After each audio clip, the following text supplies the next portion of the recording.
Hey, good morning, everyone. Welcome to worship with Eliot Unitarian Chapel. Whether you are joining us from near or far, we hope this service nourishes your spirit and strengthens you in your values by being with people who share them with you. I am the Reverend Barbara Gayton, and I am honored to serve Eliot Chapel as its lead minister. If you are new to us, we are an intentional community whose shared work is to welcome all races, genders, all sexual orientations. We strive to welcome people of all creeds and beliefs, all economic circumstances, and all types of families. Our vision is to create a just world through vibrant and beloved community. If you'd like to connect with us and learn more about our congregation, our greeter is happy to connect with you, or you may write to us at welcome@eliotchapel.org. Just a note, we are still meeting for coffee hour by Zoom. Those conversations are lively and fun, and we invite you to join us there as well. This is a chance to talk with other people at the church and and explore the themes of our service. I also want to let you know that we are going to reopen for worship in the building, as well as having services online starting March 3rd. Please join us, however is best for you. This today is a special service created by the UU Church of the Larger Fellowship, an international UU congregation without borders that has been around for decades, but has become especially helpful and important during the pandemic. This service is called Worthy Now, and it celebrates ministry with and among the incarcerated members of the UU CLF community. This month, as we've been exploring the theme of widening the circle, we turn to the experience and life of those who often get excluded, people who are incarcerated. It is an inspiring service with a wonderful message in words and music. Welcome to Eliot Chapel.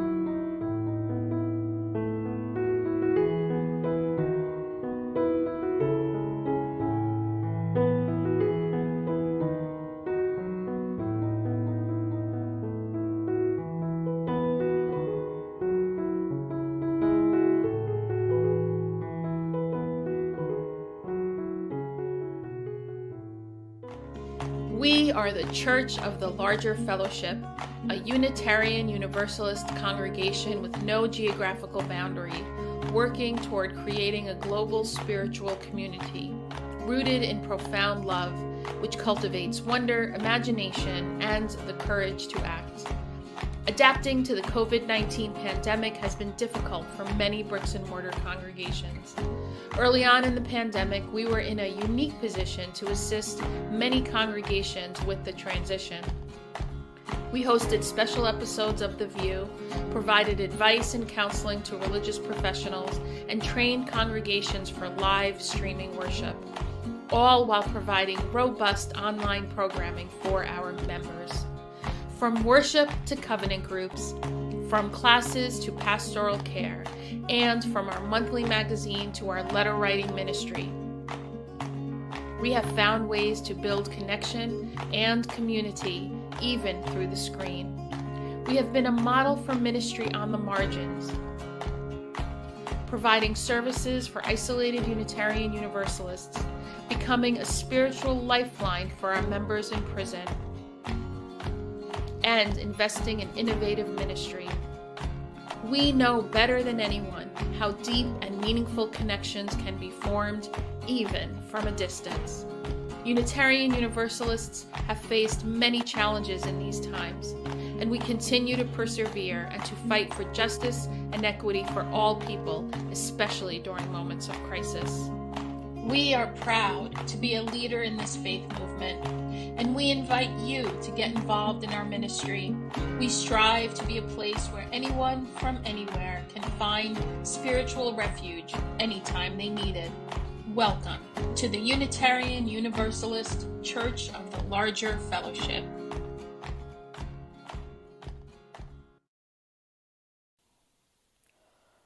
Paul and Silas, bound in jail, had no money to go their bail.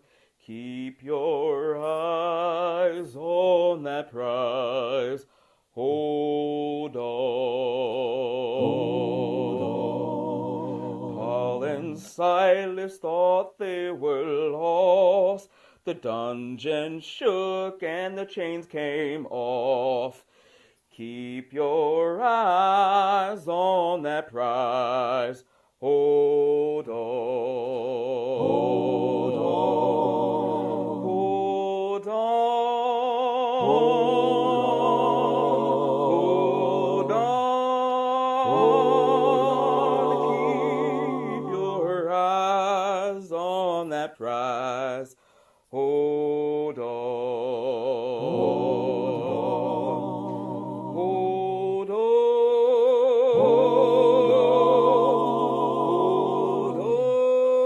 Hold on. Keep your eyes on that prize. Hold on.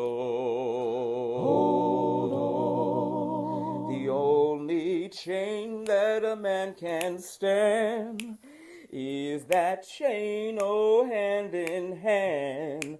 Keep your eyes on that prize and hold on.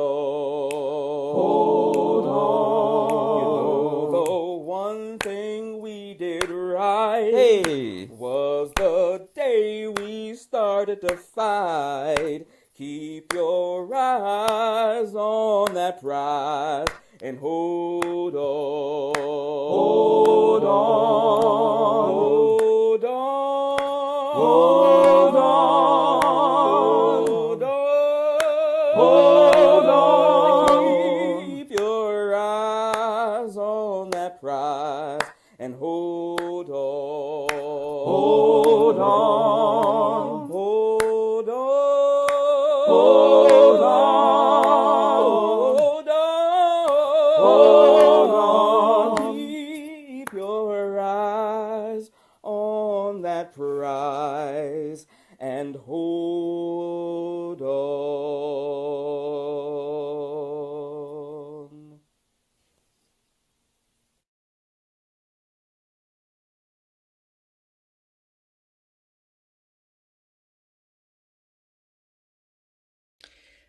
Welcome. Welcome to the Church of the Larger Fellowship Worthy Now worship service. Worthy Now is a ministry of the Church of the Larger Fellowship that serves Unitarian Universalists that are incarcerated. This is one of the most important ministries of our entire faith. We honor that you are worshiping with us today, and we thank you for your support. Unitarian Universalism is a non-creedal faith. We do not dictate a mandated belief in a deity. Rather, we are connected through covenant and a commitment to justice and making the world a more equitable place. We gather to be fed spiritually and in community. We gather to remind ourselves we are here to care for each other. Welcome, friends and family. Our chalice lighting words are from Karishma Gottfried. Love loudly. Love loudly, spirit of light, of love, of all that is good and bad and in between. Give me the courage and inspiration to love loudly, to share my joy and compassion with others, to let them know how much I appreciate them. We all give and receive love, but loving loudly is one of the greatest gifts of all. And it is so simple. All it requires is one person who is willing to say to anyone and everyone, you are loved. You are worthy of love. You deserve to be loved. Spirit of life, help me spread love throughout my communities. Help me teach others to love loudly so that it begins to circle around. so I can hear it too. I light our chalice.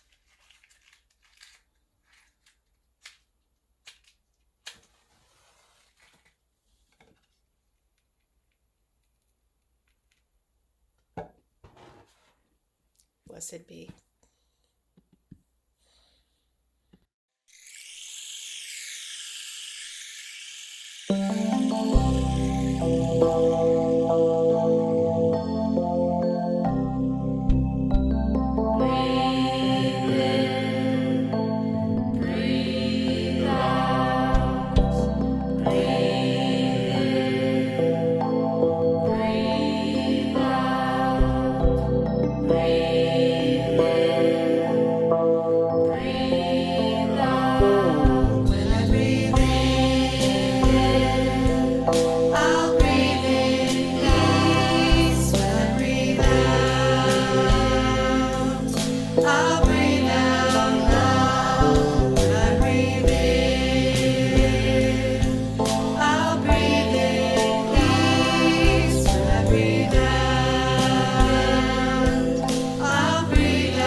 Why is there a wall?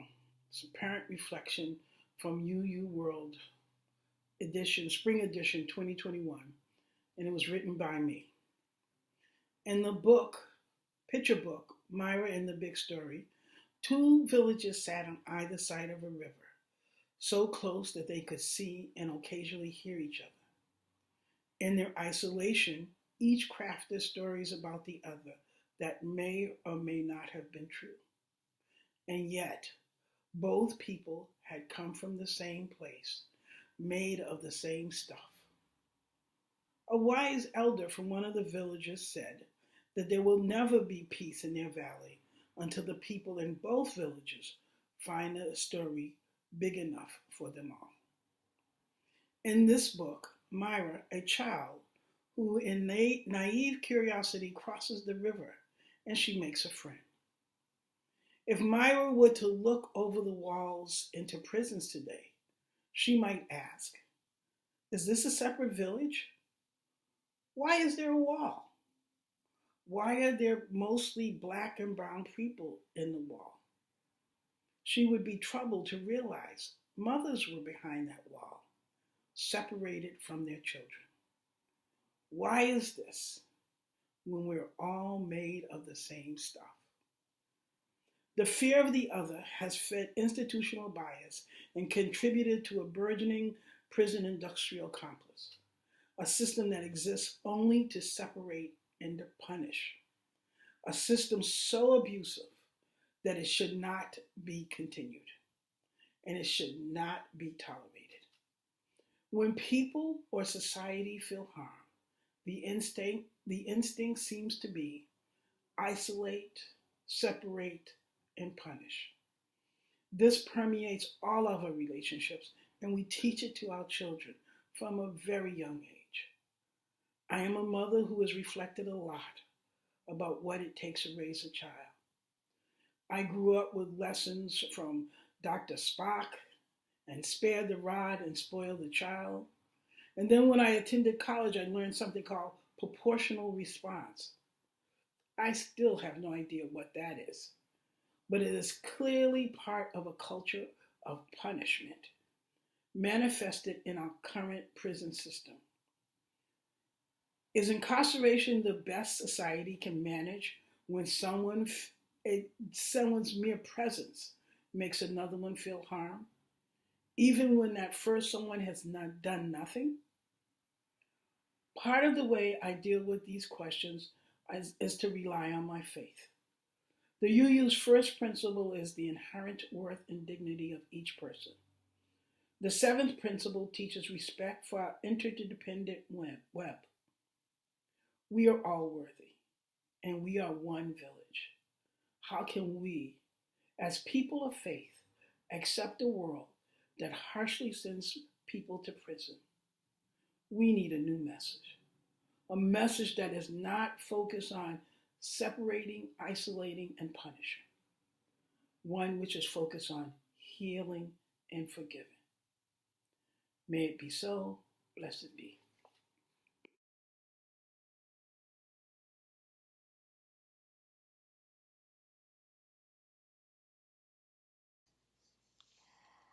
Would you please join me in a moment of prayer, of centering for yourself?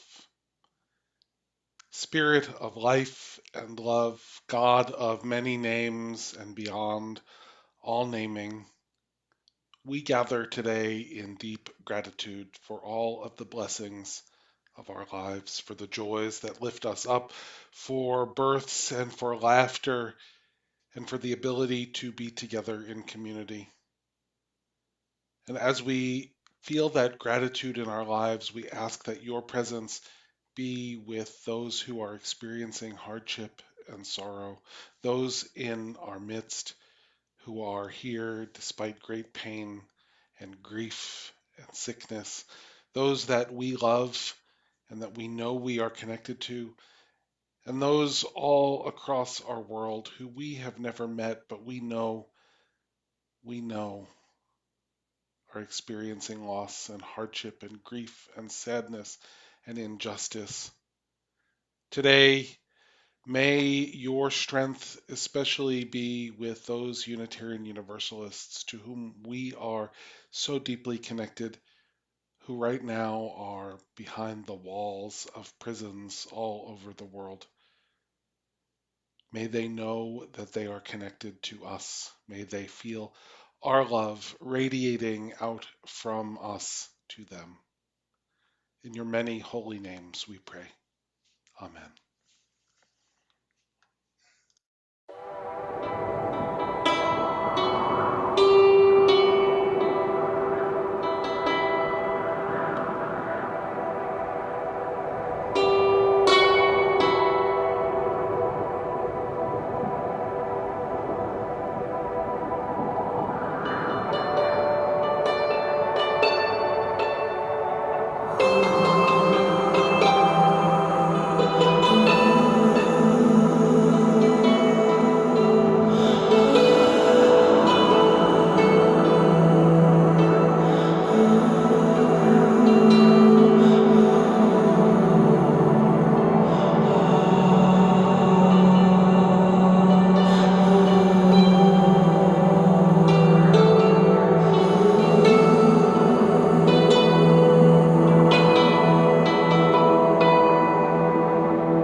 My name is Beth Murray, and I work for the Worthy Now Prison Ministry Program at the Church of the Larger Fellowship. We'd like to let you know that the following testimonials from incarcerated Unitarian Universalists contains references to suicide and transphobia. Please take care of your hearts. From the Voices Within. Benjamin, incarcerated in Georgia, wrote in December after receiving a holiday card from the CLF. I was very close to suicide, and your thoughtfulness stopped me. Thank you. This is a very lonely time of year, and as a mentally ill person, the fight to prove my worth to myself is my endless battle. Thomas, incarcerated in Texas, wrote that he is a trans person in solitary confinement. He's held in solitary because it is the only place the prison facility can keep him safe. He's allowed outside 20 minutes every day. And what he misses most is seeing the trees, which are not visible beyond the barbed wire. A reading titled Buddy by John, incarcerated in Oklahoma. She arrived early Monday morning, homeless, forlorn-looking, carried by the maintenance worker who had found her. By afternoon, she had perked up and was attentive and active. In fact, she'd become comfortable enough that it seemed she liked being held, but that may have been because of the air conditioning and her lack of feathers. Still, she would nestle down in my cupped hand and go to sleep. By evening, she was exploring her new surroundings energetically, scurrying around the room, exercising all her muscles. Her appetite bordered on ravenous. When darkness fell and she settled in for the night in my left shoe, the world seemed at peace. Apparently, that's the way she died, peacefully during the night. There was no indication of any problems when she nestled herself into my shoe, and I checked on her every time I awoke. Few will miss this awkward, ragged-looking, not yet fledged baby starling, but I will. Buddy was loved for a day, if only by me. But that's more than some beings on this planet get, and she brought joy to several people in that short time. I suspect that her mother grieves her missing child. I know I do. But I also know that I was blessed by this little time that our lives touched. I hope she was as well. John died in November 2020.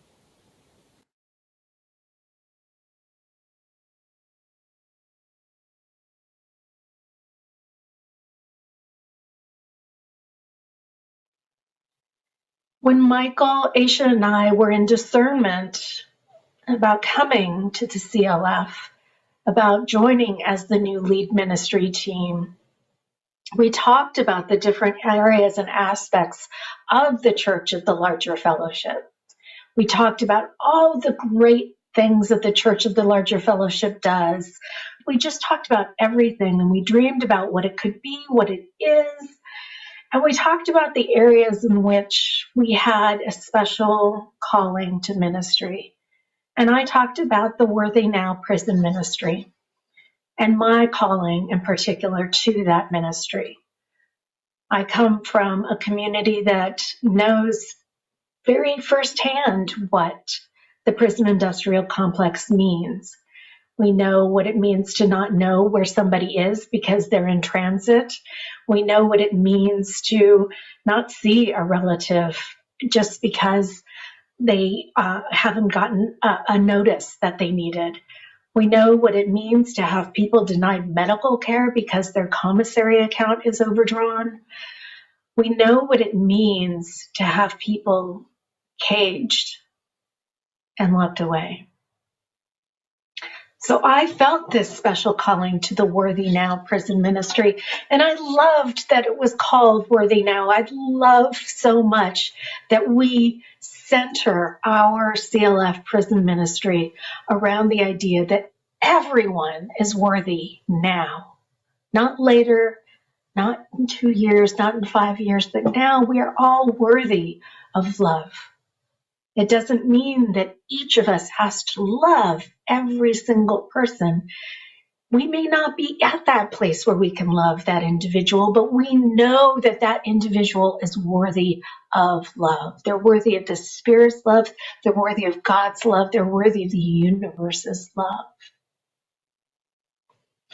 When we came to the Worthy Now prison ministry, when I became the director of the Worthy Now prison ministry, one of the things that I wanted to change was small. I wanted to change how we talk about our Worthy Now folks. Prior to when I got here, we talked about our incarcerated CLF members.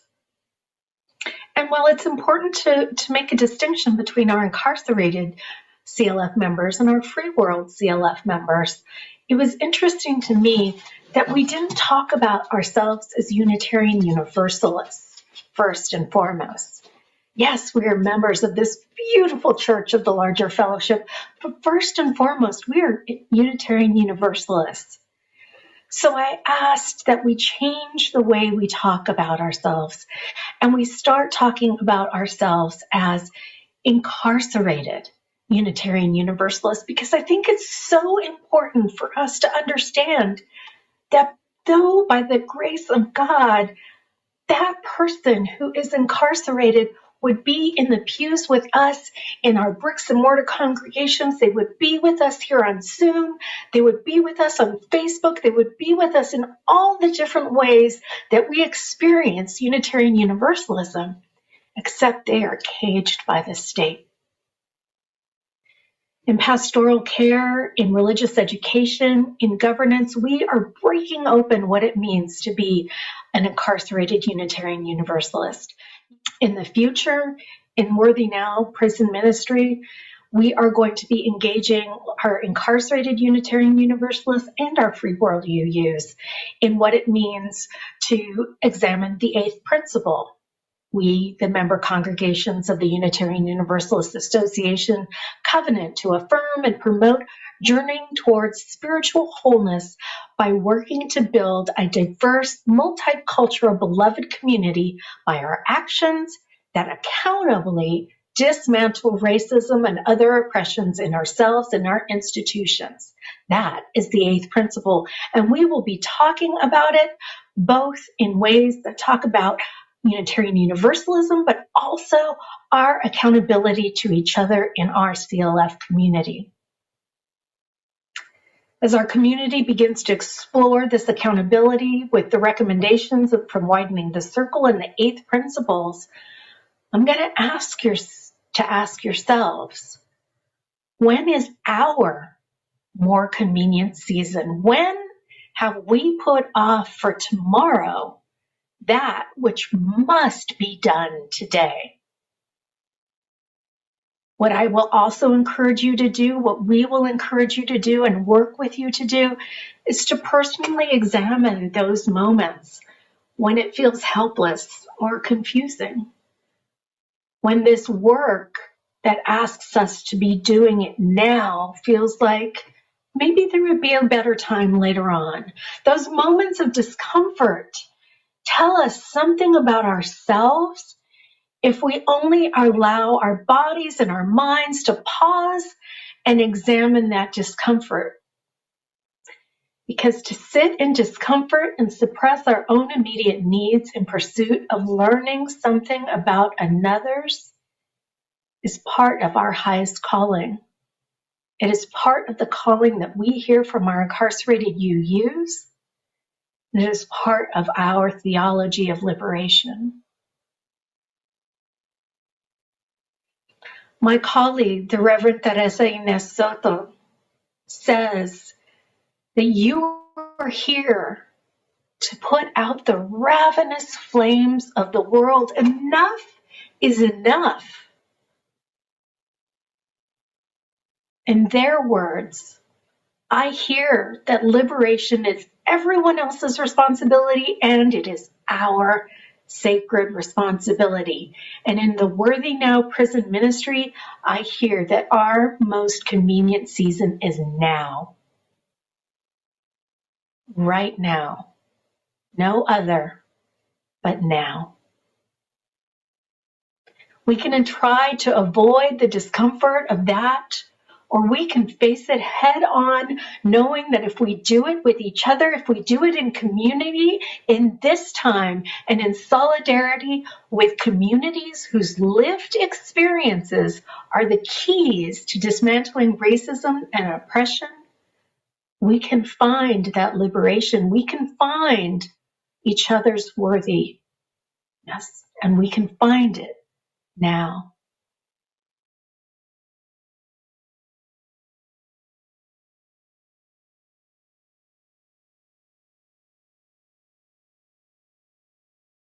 We also celebrate abolition.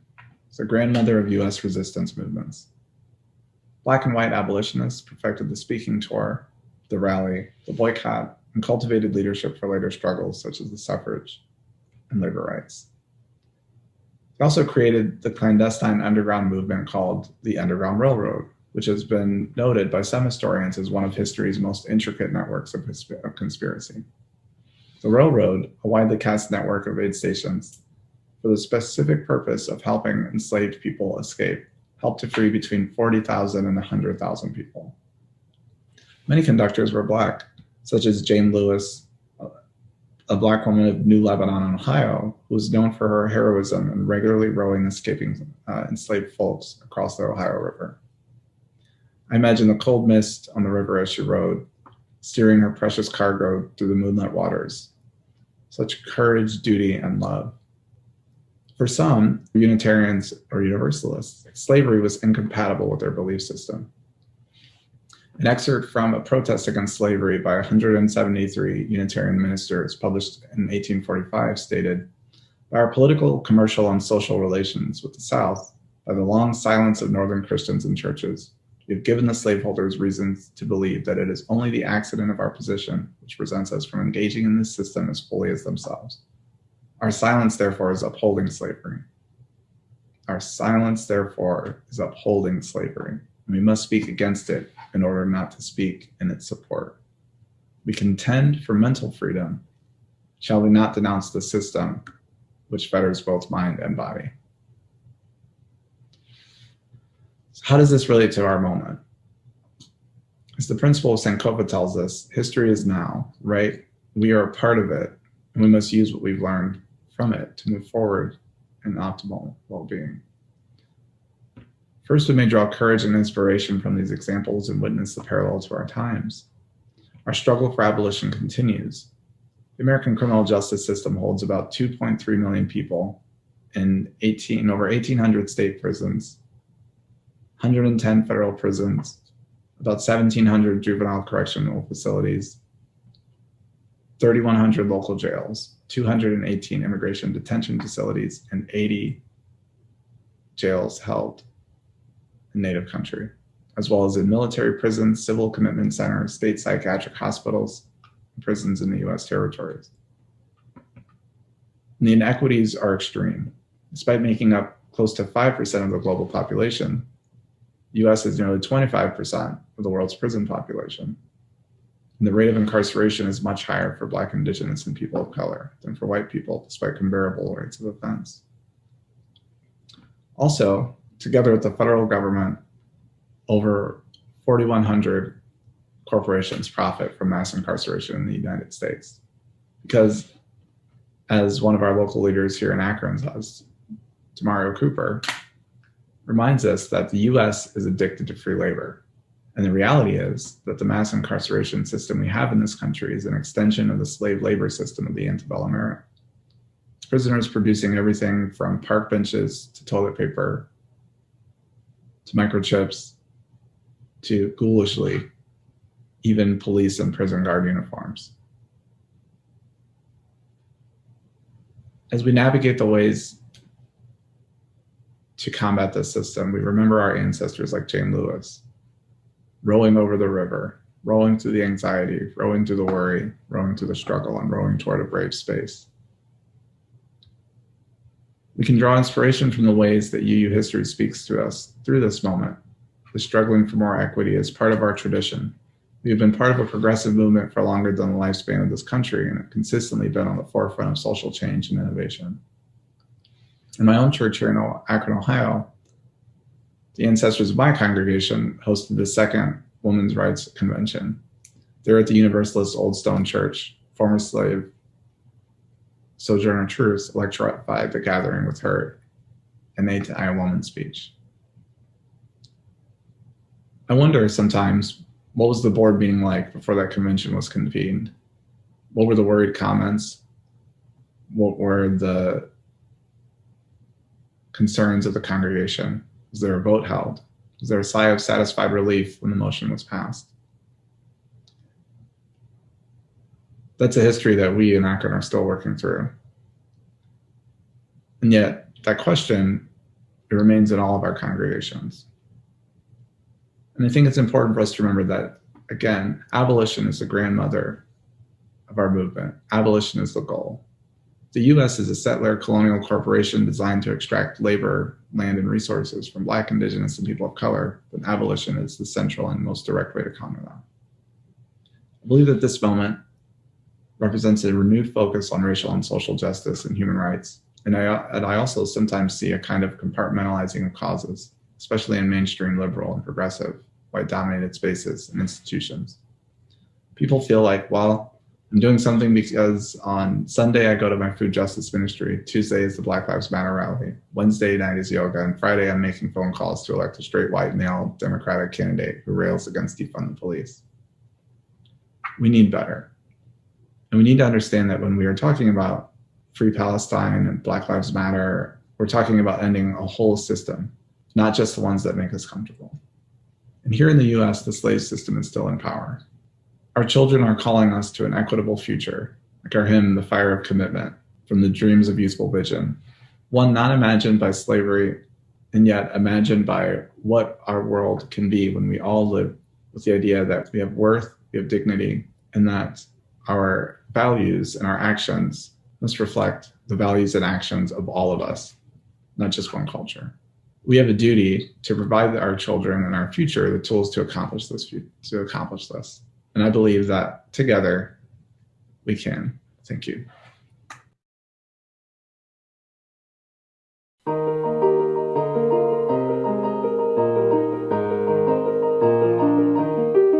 From the light of days remembered turns a beacon bright and clear, guiding hands and hearts and spirits into faith set free from fear. When the fire of commitment sets our minds and soul ablaze, when our hunger and our passion need to call us on our way, when we live with deep assurance of the flame that burns within, then our promise finds fulfillment and our future can begin.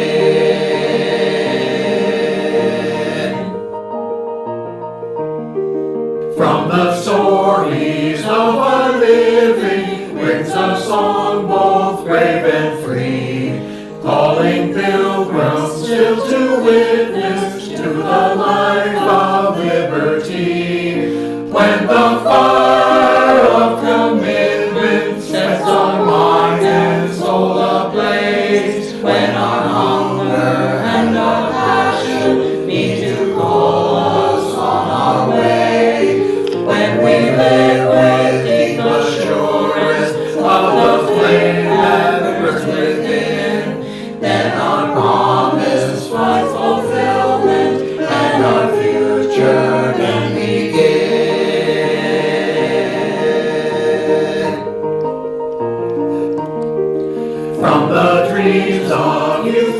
vision comes a new prophetic voice, which demands a deeper justice built by our courageous choice.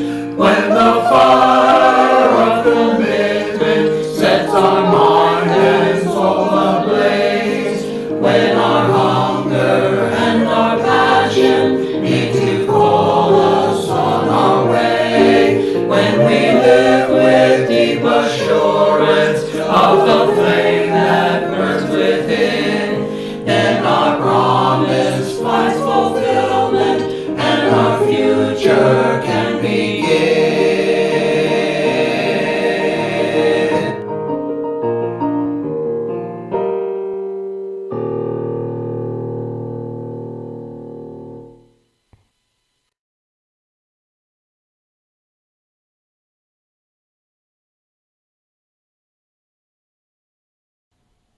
I'd like to introduce you to Eileen Raymond. Eileen is a Free World pen pal who joined our prison ministry program in 2013. She was passionate about prison reform and wanted to be the light to someone experiencing the darkness of prison. Shortly after she joined, she was matched with John, one of our members currently living in a Texas prison. And as she began to build relationship with John, she discovered that this program, this relationship she was building, it wasn't at all what she expected. And so I'd like us to hear directly from Eileen about how that experience has transformed her, how it's changed her, and what she's learned from John and learned about herself. Let's hear from Eileen. I became interested in CLF's prison ministry almost a decade ago. Prisons have been a cottage industry where I live in northern New York since the 1980s. As I thought about the men and women, mainly from New York City, who find themselves assigned to prisons up here, 8 to 9 hours from their families and often in solitary confinement, I thought how difficult it must be to be cut off from family and friends. Since my life motto has always been, just because I can't do everything doesn't mean I shouldn't do the one thing I can do, I applied to Worthy Now to become a pen pal to someone incarcerated in the United States.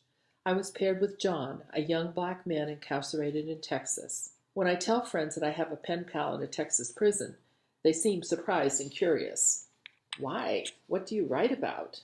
And I have to admit that I too wondered what to put in that first letter. I'm a white retired college professor living a comfortable middle-class life here in Canton with my wife. What could I possibly have in common with this young man? Like any new venture, the way to start is just to start. I told John a little bit about my interests and activities and asked him what he was interested in. I soon learned that he likes to write. After he shared a few poems with me, I decided to type them up so he could see them in print. To date, John has shared literally hundreds of poems with me. When he asked about how to find poetry contests that he could enter, I helped him prepare the entries for several significant national contests. Let me share a poem he shared with me. I have a vision. Rain pours like a falling cup, drenching the foundation of my heart, sogging me to the very core. The rays of the sun dry me up, cracking like fault lines in the earth. Scorched beyond repair, my soul is sore. Sullen and put out by my world, wishing to be the source of good deeds, longing for a way to promote global happiness.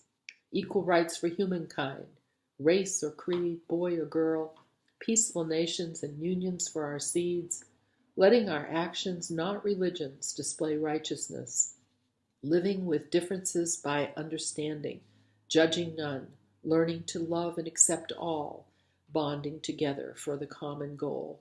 Create ways for outreach and start helping, holding ourselves accountable. We will not fall. It starts by a vision. This could be a global goal.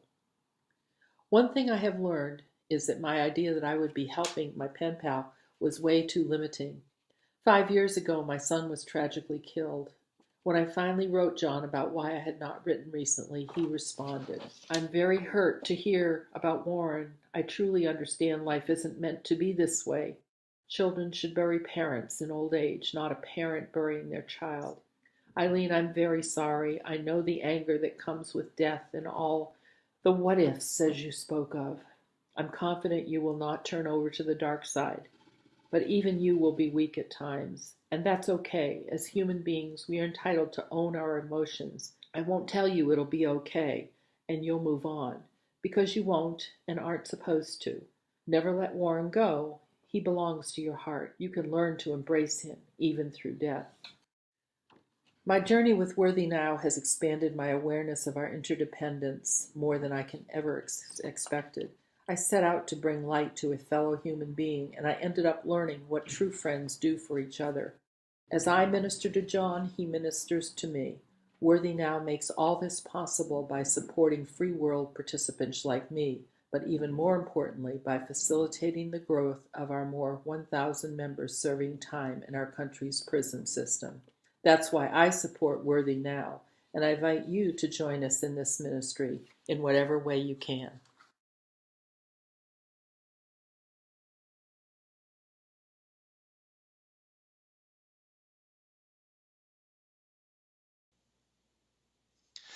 Generosity is a spiritual practice that all religious communities depend on to make our mission happen in the world, to make our ministries happen in our communities.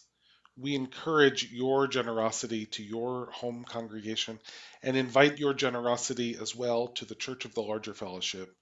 Our prison ministry, serving over 1,300 incarcerated Unitarian Universalists around the United States, depends on the generosity of members and friends and partners all over our world.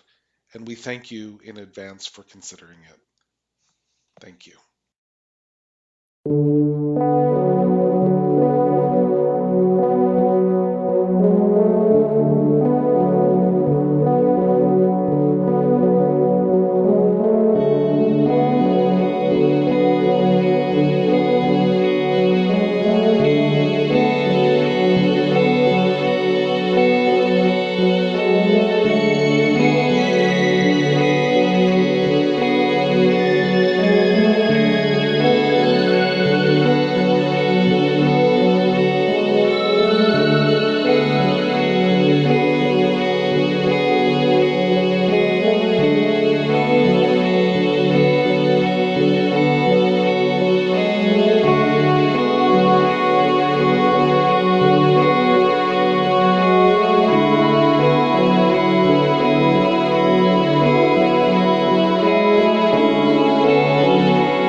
As we end our time together, we carry with us the light of love and connection to each other and to Unitarian Universalists all over the world, whether they are in the free world or part of the carceral state. Deep gratitude for my colleagues and everyone who took part in bringing this special service to all of you. I want to read an excerpt from a letter written from one of our incarcerated Unitarian Universalist Church of the Larger Fellowship members. George had written an appreciation for a remembrance that was published in our monthly publication Quest. George writes, quote, I have lost so much being incarcerated. My friends and family have passed or moved on over the years. My emergency contact information is blank. I often wondered who would ever miss me if I passed. This touching article answers that question for me. Your kind words and acts of remembrance are soul-inspiring. I just want to say thank you for all that you do. I know that sometimes we, the incarcerated, forget to tell you that we appreciate all you do. Please keep up the good work and know that you are not forgotten. Beloveds, I will extinguish our chalice, but not the light of love and justice. Go forth and carry the flame. Carry with you the Unitarian Universalist charge that we are here to care for each other.